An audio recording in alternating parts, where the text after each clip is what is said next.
Masechet Nedarim, résumé du Daf Zayin. La Gemara avait demandé dans le Daf précédent, est-ce qu'en ce qui concerne les Kiddushin, est-ce qu'en ce qui concerne PA, le coin du champ qui est abandonné aux pauvres, on dit Yeshiyad ou pas? Est-ce qu'il faut qu'il dise clairement ce qu'il veut, ou même s'il a dit que le début de la phrase est suffisant? La Gemara continue à poser cette même question à propos d'autres sujets. Comme par exemple pour la tzedaka. Un homme qui a dit cette pièce-là, elle est pour la tzedaka, et celle-là. Il n'a pas dit et celle-là quoi?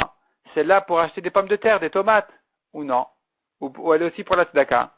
Donc la Gemara, elle demande, sachant que la tzedaka a été comparée au korbanot dans un passouk, est-ce que je dirais que de même que pour le korban, il y a un yad pour la tzedaka aussi?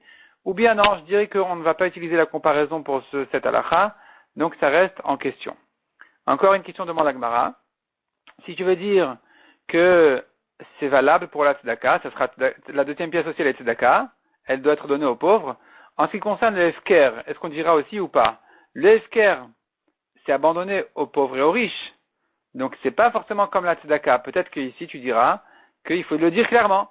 S'il a dit cette chose-là est abandonnée et celle-là, il n'a pas dit quoi, alors peut-être qu'il peut la récupérer, même si quelqu'un l'a prise entre temps, il pourra lui dire non, ça c'était pas hefker, je voulais dire. Donc ou bien non, ou bien tu diras il y a un yad, il a commencé sa phrase et on comprend qu'il voulait l'abandonner aussi. Donc c'est abandonné, il ne peut pas le récupérer. La Gemara reste sur tous ces sujets-là en question. Il y a encore un autre sujet, encore un autre cas, qui est le cas de quelqu'un qui a dit cette pièce-là est destinée pour en faire des toilettes, et celle-là. Donc dans la première, il n'est pas évident de permettre de faire la tefila là-bas, même avant que ce soit utilisé. C'est une question, est-ce que la réservation l'interdit ou pas? Si tu dis que oui, on va se demander sur la deuxième pièce. La première, il a réservé, et la deuxième, il a dit et celle-là. Il n'a pas dit celle-là aussi. Il a dit et celle-là. Donc c'est comme un yad, c'est un début de phrase. Est-ce que ça va l'interdire aussi ou pas? Est-ce qu'on dira yesh yad les bêtes à kisser, il y a un yad pour les toilettes ou pas? Et la Gemara reste sur toutes ces questions-là, elle reste en safek. Donc quand c'est une question de la Torah, il faut être mahmir.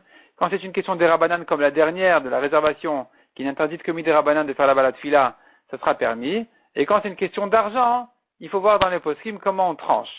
Parce qu'on pourrait voir ça comme une question de issour, parce que c'est abandonné aux pauvres.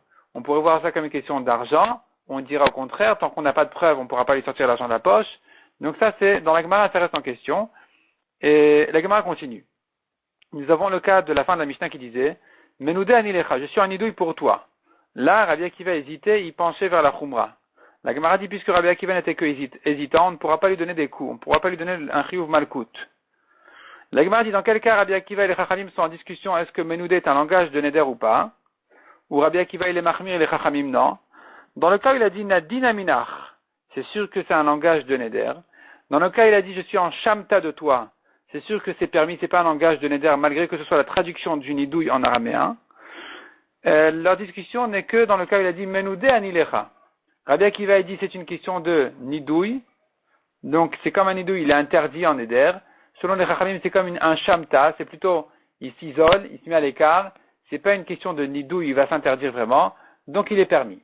La Gemara ramène que selon Rav Chizda, même quand il a dit Shamta, Rabbi Akiva il est interdit. Non seulement dans le cas de Menoudé, mais même dans le cas de Shamta, selon Rabbi Akiva, il est interdit. Mais la halakha n'est pas comme lui, puisque la Gemara ramène l'histoire où Rav Chizda a rencontré quelqu'un qui a dit, je suis en Shamta des biens d'un tel. Et Rav Chizda lui a dit, personne ne craint Rabbi Akiva. Ça veut dire que Rabbi Akiva il est interdit dans le cas de Shamta, mais que la halakha n'est pas comme lui. La Gemara dit encore, celui qui a mis un homme en nidouille devant lui, il ne peut lui annuler le nidouille que devant lui. S'il l'a mis en nidouille pas devant lui, en son absence, il peut l'annuler même en son absence. La Gemara dit encore, celui qui entend quelqu'un prononcer le nom d'Hachem en vain, il a le devoir de le mettre en nidouille. Parce que c'est très grave, comme dit la Gemara, que celui qui a... avant ça, la Gemara dit, s'il ne l'a pas mis en nidouille, il faut le mettre lui-même en nidouille.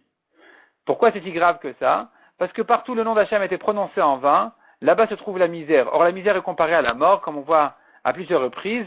Donc tu vois que c'est très grave et que quelqu'un qui entend donc le nom d'Hachem prononcé en vain, il doit contester, il doit le mettre en nidouille.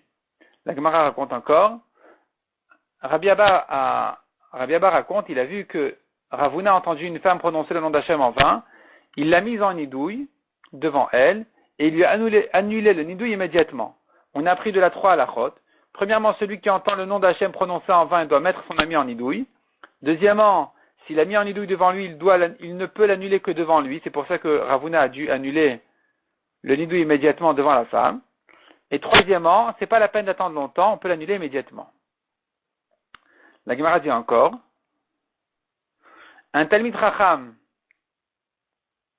il peut se mettre à lui-même en nidouille et s'annuler à lui-même le nidouille. La Gemara raconte comme histoire de Marzoutra le chassid, qui lui, quand il voulait mettre en nidouille un élève de la yeshiva, pour son respect, il se mettait à lui-même d'abord en nidouille, et ensuite il mettait l'élève en nidouille, et puis quand il rentrait chez lui, il s'annulait son propre nidouille, et il annulait ensuite le nidouille de son élève.